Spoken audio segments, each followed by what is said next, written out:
Buenos días, mis hermanos. Hoy es 9 de abril del año 2020. Estamos en Cartagena, Colombia.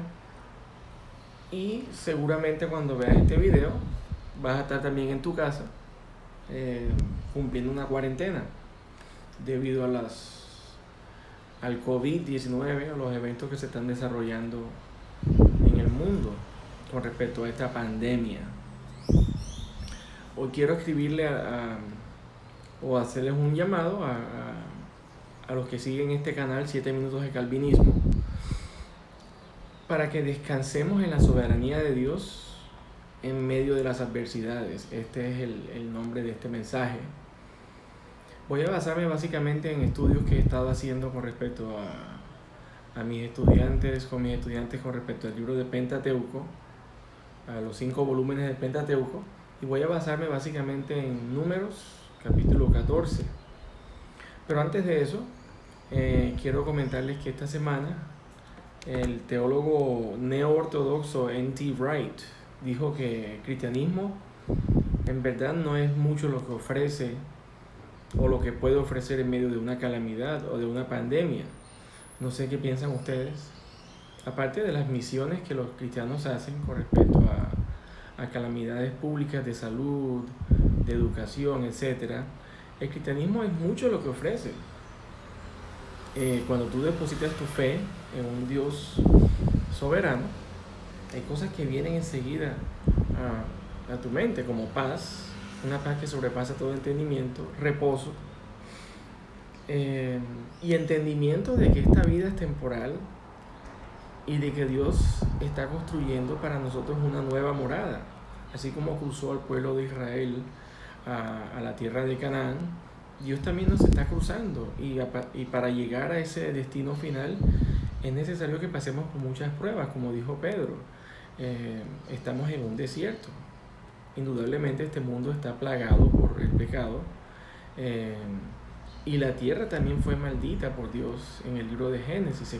Así que estas cosas como enfermedades, como lo dice Paul Tripp, son satánicas, son cosas que el diablo inculcó en este mundo, y Dios castigó a la tierra también, con enfermedades, con toda clase de obstáculos para no solamente los cristianos, sino también para todo el mundo. Los que siguen este canal saben que este canal se llama 7 Minutos de Calvinismo. Y bueno, estaremos dando charlas sobre calvinismo, en qué cree, básicamente, pero con respecto a Dios. Creemos que Dios es un Dios soberano, y la soberanía de Dios es la base doctrinal y espiritual de todo lo que conocemos de Él. En medio de este momento de calamidad, la gente pide auxilio a Dios y le oran a Dios, y eso le honra a Dios. Cuando le piden auxilio a Dios y sanidad, están descansando en su poder. Y ese poder no es cualquier poder, es un Dios todopoderoso. Otras personas piden que Dios los guarde y que en su bondad los cuide, descansando en su bondad, que Dios es bueno, pero no solamente es bueno, sino que es totalmente bueno. Otras personas piden respuestas. Y cuando piden respuestas a Dios, están confiando en su sabiduría. Así que Dios no solamente es poderoso, sino que también es bueno y también es conocedor y totalmente sabio. Otras personas piden paz a Dios, como aceptando lo que les ha sobrevenido, lo que nos ha sobrevenido, como el Dios que bendice y da paz a nuestros corazones. Tanto el poder de Dios como su sabiduría, su bondad, su providencia, su paz, todos estos atributos hablan no solamente de un Dios que tiene poder, sino también que es un Dios totalmente soberano. Combinadas todas estos atributos nos hablan de la soberanía de un Dios que no solamente está en control de su creación, sino de todas las cosas, visibles e invisibles. No hay nada de lo que esté sucediendo, no hay nada de lo que haya sucedido que tome a Dios por sorpresa, que lo sorprenda, sino que tenemos que entender no solamente que no lo sorprende, sino que Él así lo decretó. La Biblia está repleta de testimonios de hombres que hablaron a favor de esta verdad de la soberanía de Dios.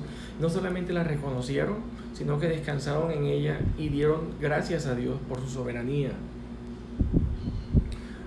Ese hecho de que nada toma por sorpresa a Dios, sino que Él lo decretó, y de que Él lo va a cambiar cuando Él así lo decida, y que nuestras oraciones no van a cambiar el rumbo que Dios ha decidido tomar con respecto a una situación, ya sea adversa o favorable. Tengo varios testimonios bíblicos, no voy a dar las citas, pero las pueden buscar en sus casas. Por ejemplo, el salmista decía: nuestro Dios está en los cielos y todo lo que quiso ha hecho en los cielos y en la tierra. Pablo también nos enseñaba que los caminos de Dios son inescrutables y que de Él son todas las cosas. Job, en su adversidad, exclamaba diciendo que Dios da y Dios quita, y que Dios hace la llaga y también la cura, y que por ese hecho el nombre de Jehová es bendito. Ahora mismo recuerdo a Jesús también dando gracias a Dios porque reveló esas verdades a un grupo y las ocultó de otros. También habla de su soberanía de Dios en la salvación, y dijo no solamente estas cosas, sino que dijo: te alabo, Padre, por estas cosas. Así que la soberanía de Dios no solamente es un reconocimiento de algo que es muy evidente en las Escrituras, sino que nos deben llevar a una doxología. Pablo también nos enseñó a entender que el cristiano puede vivir en abundancia como puede vivir en escasez, y que esto es normal en la vida de un cristiano porque nuestro Dios soberano así lo puede decidir. No hay ocasiones en las Escrituras donde podemos concluir que todos los cristianos van a vivir en abundancia, como tampoco la Biblia nos dice que todos los cristianos van a vivir en escasez, sino que Dios ha decidido un rumbo para unos y otro rumbo para otros. Lo que sí es cierto es que si estás en la promesa de Cristo, en el pacto, tu rumbo final va a ser de bendición eterna. Y Pablo no solamente nos dice que vamos a vivir en abundancia o en escasez, sino que todas estas cosas las podemos hacer en Cristo que nos fortalece.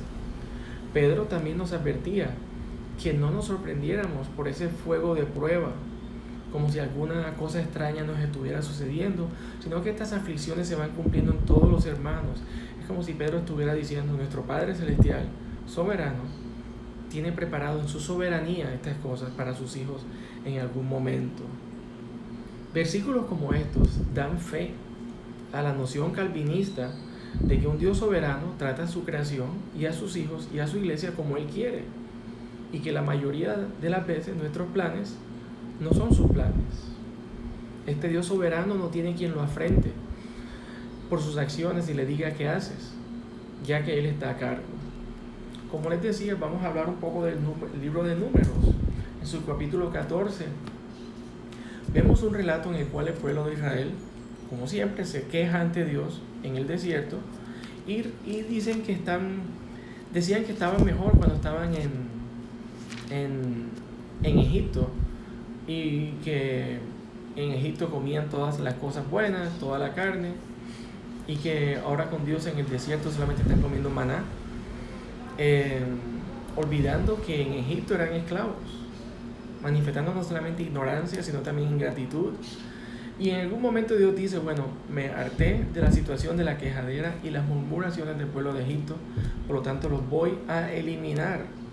Números 14, versículo 12, dice: yo los heriré de mortandad y los destruiré, y a ti, Moisés, te pondré sobre gente más grande y más fuerte que ellos. Dios promete que va a eliminar a esta generación, a los mayores de 20 años, y que los va a reemplazar por otra generación. Lo interesante de este artículo o de este versículo es que Moisés ora a Dios para que Dios cambie de mentalidad y los perdone. Y vemos en el versículo 18, Jehová, como Moisés, como buen líder, como buen intercesor, intercede por el pueblo, y le dice: Jehová tardo para la ira y grande misericordia, que perdona la iniquidad y la rebelión, aunque de ningún modo tendrá por inocente al culpable, que visite la maldad de los padres sobre los hijos, hasta los terceros y hasta los cuartos. Perdona ahora la iniquidad. le pide Dios intercediendo por el pueblo de Israel. Perdona la iniquidad de este pueblo según la grandeza de tu misericordia, y como has perdonado a este pueblo desde Egipto hasta aquí.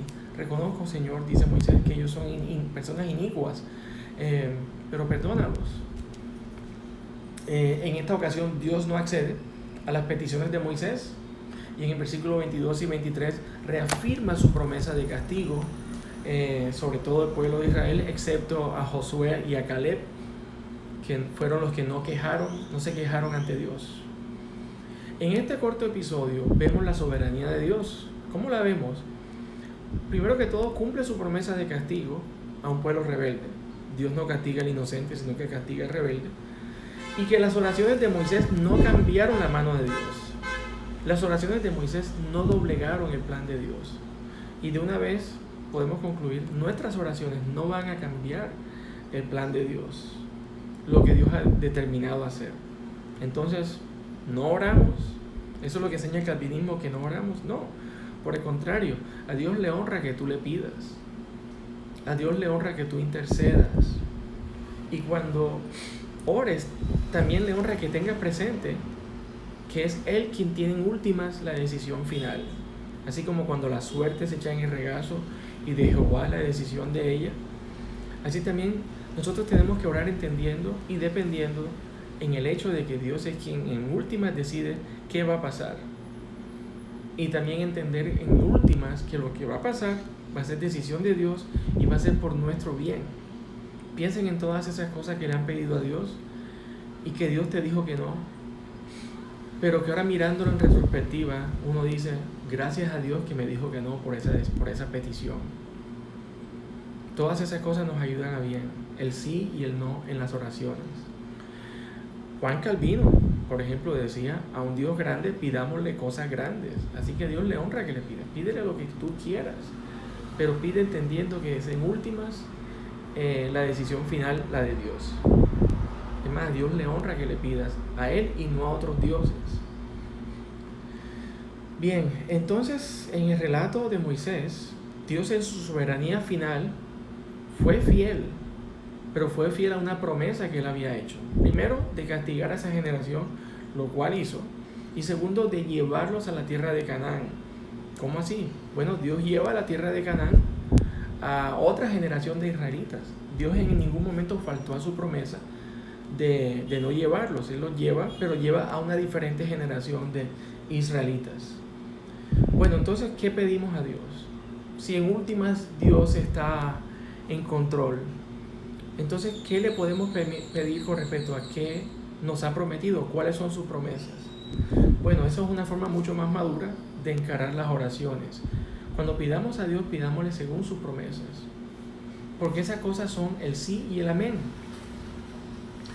Por ejemplo, cuando Dios envía a los 12, cuando Moisés envía a los 12 espías a reconocer la tierra de Canaán, ¿recuerdan cuál fue la actitud de los espías cuando regresaron? ¿Fue de júbilo porque encontraron una tierra que fluía leche y miel?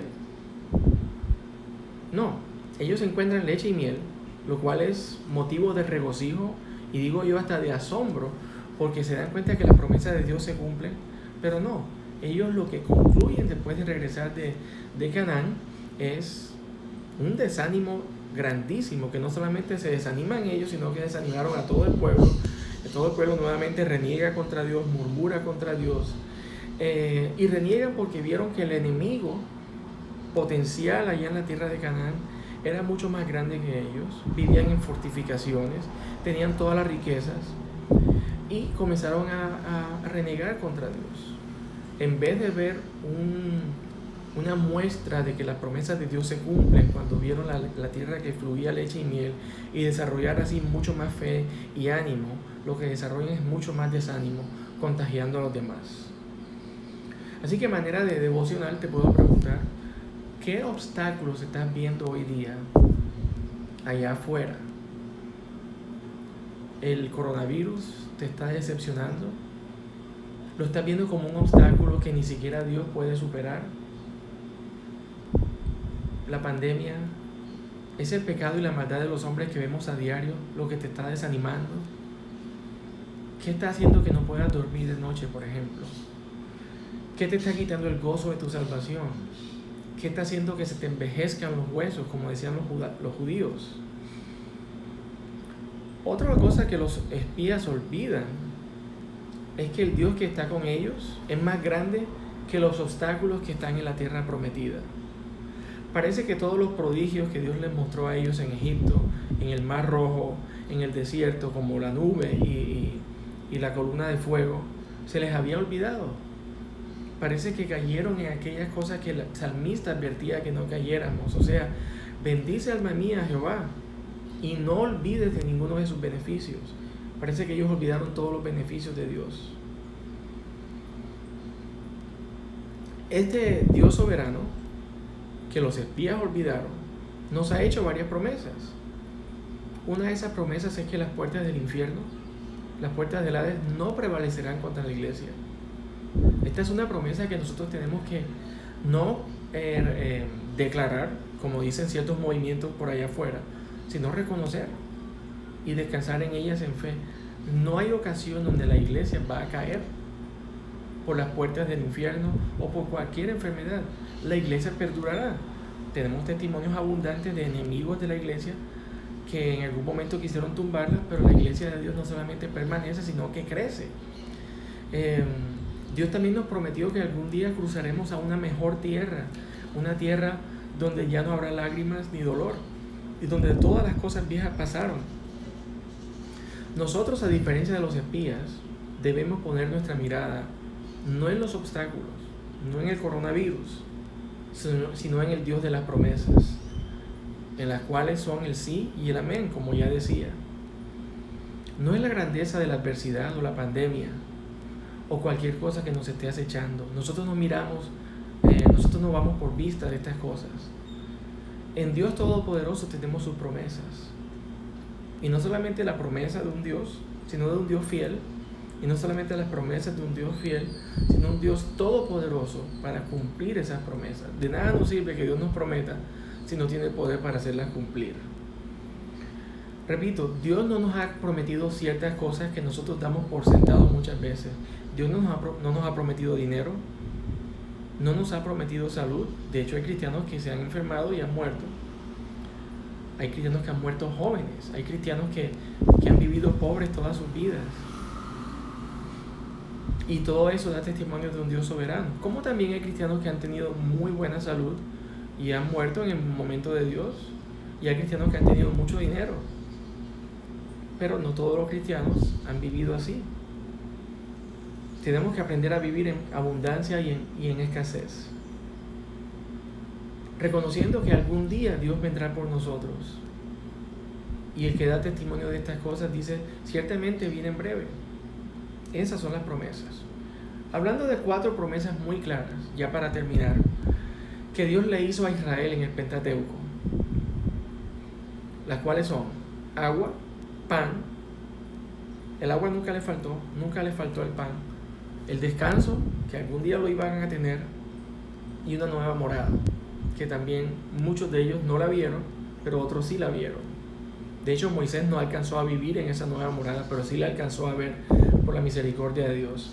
Estas 4 promesas, pan, agua, descanso y una nueva morada, son cosas que pienso yo que también le ha prometido a su iglesia en el cumplimiento de Israel, y que son encarnadas en la persona de Jesucristo, quien dijo de sí mismo que Él era el agua, Él era el pan, que en Él todos los que están atribulados y cargados encontrarían descanso, y que en Él seríamos salvos por siempre. Todo aquel que confiese el nombre de Jesús será salvo, dice Romanos capítulo 10. Estas promesas se van cumpliendo. El cristiano no puede quejarse de que en Cristo no hay ríos de agua vida, por ejemplo, de vida, o de que no hay pan y alimento para nuestras almas. Y estas cosas se consumarán al final. Nosotros tenemos fe de que las promesas de Dios son el sí y el amén, y que algún día nosotros viviremos en una tierra que será eterna, como dice Apocalipsis 21, donde ya no habrá llanto ni dolor. Hoy tenemos una pandemia que nos acecha. Mañana puede ser una guerra o una persecución contra la iglesia. Pero en todo momento ese Dios soberano, todopoderoso, va a estar con nosotros. y asegurándose de que alcancemos nuestra nueva tierra prometida. ¿Tú crees en estas promesas? ¿Le crees a este Dios soberano de que algún día nosotros viviremos en una mejor tierra? Este planeta que está maldito por nuestro pecado, algún día será una nueva tierra donde todas esas promesas de Génesis y en Isaías se cumplirán. La fe cristiana depositada en las promesas de Dios nos debe dar paz, una paz que sobrepasa todo entendimiento, de que ese Dios todopoderoso y que ese Dios soberano va a hacerlas cumplir, porque provienen de un Dios bueno, fiel a su palabra y que tiene el poder ilimitado para hacerlas cumplir. Como cristianos, nosotros no debemos seguir el ejemplo de los espías y mirar el enemigo, mirar el obstáculo, sino mirar al Dios de las promesas, sabiendo que de este lado de la eternidad habrá muchas dificultades. Pedro nos prepara para mucho sufrimiento, pero nosotros tenemos una mirada en cosas que van más allá de esta tierra. Oremos sí, para que Dios cure nuestra tierra y que este coronavirus se vaya rápido. Pero mientras que se va rápido, si es la voluntad de Dios, tengamos paz de que nosotros jugamos un juego mucho más largo que el juego que juegan las personas que tienen una cosmovisión sin Dios, y que nuestra mirada está en las cosas celestiales y no en las cosas terrenales. Gracias por seguir el canal 7 Minutos de Calvinismo, mis hermanos, y Dios los bendiga, y cuídense. Amén.